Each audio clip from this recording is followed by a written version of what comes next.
The morning sun slipped through the towering glass windows of the Kingston mansion, spreading warm golden light across cold marble floors. For all its beauty, the house felt empty, silent halls, perfect decor, and a chill that no sunlight could melt. Yet inside that quiet world lived a little girl who noticed everything. Her name was Lily, small, gentle, and far wiser than her years. She was the daughter of Maria, the Kingston family maid, and on this particular morning, her life was about to collide with the man who controlled empires, but couldn't control the silence in his own heart. Alexander Kingston. Before we go on, if you believe in second chances, kindness, and stories that heal the heart, make sure to like, comment, share, and subscribe to Whispers of Kindness. Let's keep spreading hope, one story at a time. It began on a bright Monday morning. Maria arrived early, hands shaking, trying to hide the pain she carried. She whispered for Lily to stay quietly in the kitchen while she worked. For 8 long years, Maria had scrubbed floors and polished silver in this mansion. She never complained, not about the exhaustion, not about the coldness she faced every day. She worked for one reason: Lily, her miracle child after a lifetime of loss.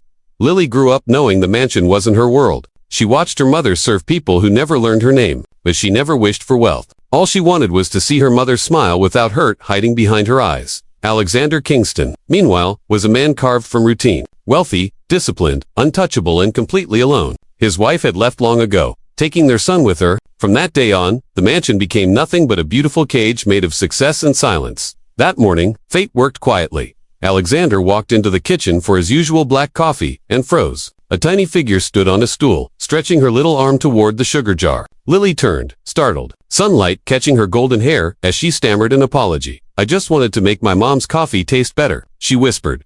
Alexander wasn't used to anyone speaking to him without fear or pretending. Her sincerity disarmed him. He left without a word, but her voice lingered with him all day. Later, as Maria hurried through her chores, she collapsed in the hallway. Years of stress and exhaustion had finally caught up with her. Alexander saw it happen. For the first time in years, instinct not logic moved him. He called his private doctor and rushed her to the hospital. The billionaire who never missed a meeting suddenly didn't care about any of them. He sat in the hospital lobby waiting for news about a woman he barely noticed for 8 years. When he heard she would recover, he saw Lily sitting quietly on a bench, clutching a worn doll. She didn't cry. She whispered to herself, "I'll take care of her." Alexander heard her, and something inside him, something he thought he killed long ago, shifted. He brought Maria and Lily back to the mansion and insisted Maria heal there. For the first time, the building wasn't just a workplace, it became a home. Slowly learning how to breathe again, Lily filled the one silent halls with drawings, laughter, and tiny notes left on Alexander's desk, saying things like, "Have a good day, and you should smile more." And somehow, he did. One afternoon he found Lily feeding birds in the garden. He approached her. "I think I owe you and your mom something," he said gently. "How about I grant you 3 wishes? Lily's eyes widened. 3 wishes. Anything? He nodded. Her first wish came instantly. "I want my mom to stop crying when she thinks I'm asleep." The words hit him harder than any business deal ever had. No mansion, no wealth, no luxury. Just a child wishing her mother could rest. Alexander promised he would make it happen, and he did. He paid off Maria's debts, arranged her treatment, doubled her salary, and gave her time, something she never had before. A week later, Lily came with her second wish. "I want you to smile again." He didn't know anyone noticed. He stopped smiling, but she had. Slowly, Lily drew him back into life. She taught him how to enjoy simple things again: morning walks, home-cooked meals, small conversations that didn't revolve around money. The mansion, once frozen in silence, began to glow with warmth. Then came her third and final wish. One evening, Lily sat beside him as the fireplace crackled softly. "You've already given me so much," she said, "but I have one more wish." Alexander smiled, expecting a toy or a trip. Instead, Lily whispered, "I want you to forgive yourself." He stared at her. "Forgive myself? For what?" "For whatever made you believe you weren't a good person anymore."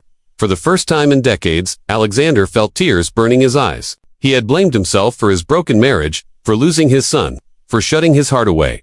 Lily's words shattered the last wall around him. That night, he cried not out of pain, but relief. Relief that someone finally saw him, not the billionaire, but the man. In the weeks that followed, their lives changed forever. Alexander enrolled Lily in one of the city's best schools and promised to support her dreams all the way to college. Maria, healthier than ever, became the trusted manager of the household. The mansion was no longer cold, it was alive, filled with laughter every morning. And whenever sunlight poured through the windows, it seemed brighter than before, as if the universe itself smiled on the little family built by kindness. If this story touched you, don't forget to like, comment, share, and subscribe to Whispers of Kindness. Your support helps us bring more heartwarming stories to the world. Before you go, tell us in the comments, If someone gave you 3 wishes, what would they be? Because sometimes the real miracles aren't in what we receive, but in what we ask for and the hearts we help heal along the way.